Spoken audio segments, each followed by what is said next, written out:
तर श्री स्वामी समर्थ सर्वांना. आज आखडी पौर्णिमा आहे, म्हणजे घाटे पूजा. जे घाटे आहेत ना गव्हाचे आणि ज्वारीचे, तर त्याची आज पूजा केली जाते आपल्या उंबऱ्यावर. म्हणून आज मोठाले पण केला, मस्त रांगोळी काढली. आणि हे जे दामटे आहेत ना, ते मातीचे दामटे करतात तिकडं 5 आणि म्हणजे दोन्ही जागी 5 ते लावतात. 5 खड्यांचं पूजा करतात.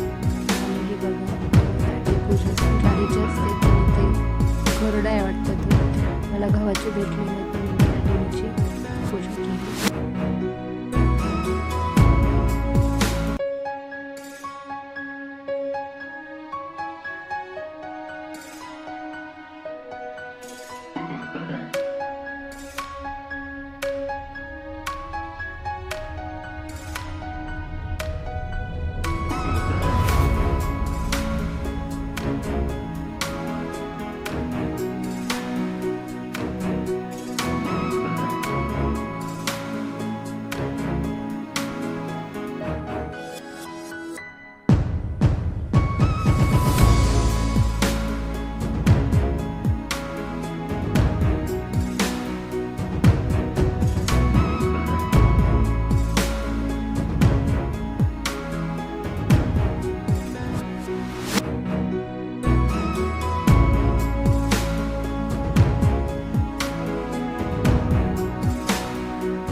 तर आज पुरणाचा नैवेद्य असतो, म्हणून आज पुरण शिजायला टाकलं होतं.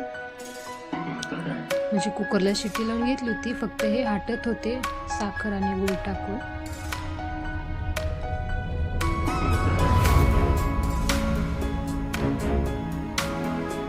ते कट पण काढले होते पुरणाचे आणि त्याचं वाटण. आणि बघा बनवते छोटेसेच आहेत.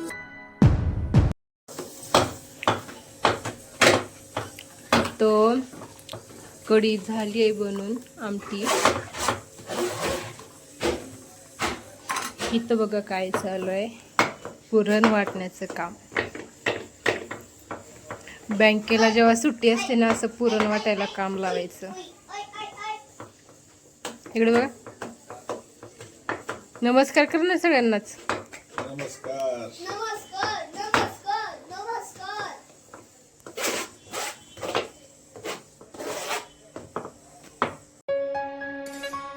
तर आज यांच्या दोघांची पण फरमाईश होती की कोबीचे भजे कर म्हणून. तर कोबीचे भजे करताना त्यात ओवा जास्ती टाकायचा, खूप मस्त आणि टेस्टी होतात. असे कुरकुरीत तळले जातात.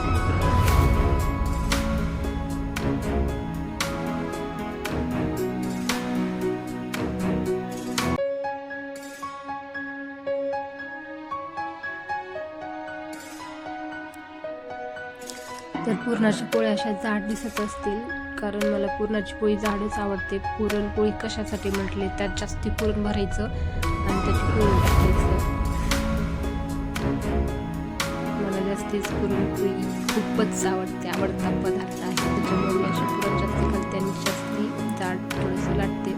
कारण कमी पुरण ती पातळ पोळी मला ना चपाती खाल्ल्यासारखंच लागतं. त्याच्यामुळे थोडंसं असं जास्ती पुरण भरून मी पोळी करत असते.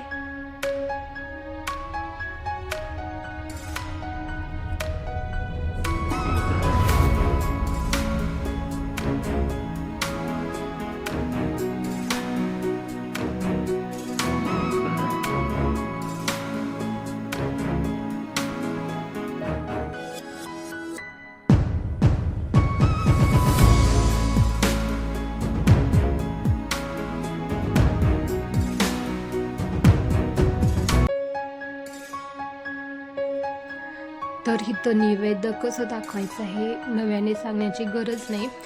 जे स्वामी सेविकरी आहेत ना, त्यांना सगळ्यांना माहिती असेल नैवेद्य दाखवताना काय म्हणायचं, कसं दाखवायचं. हे नैवेद्य पण दाखवून घेतलं लगेच.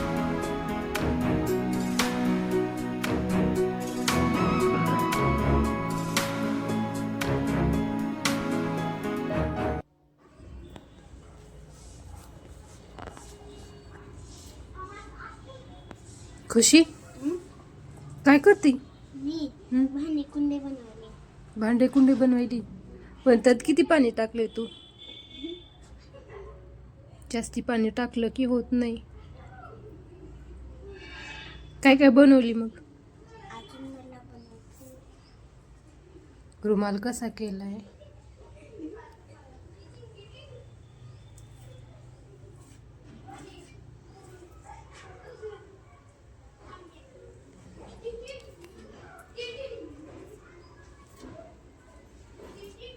सर्वांना श्री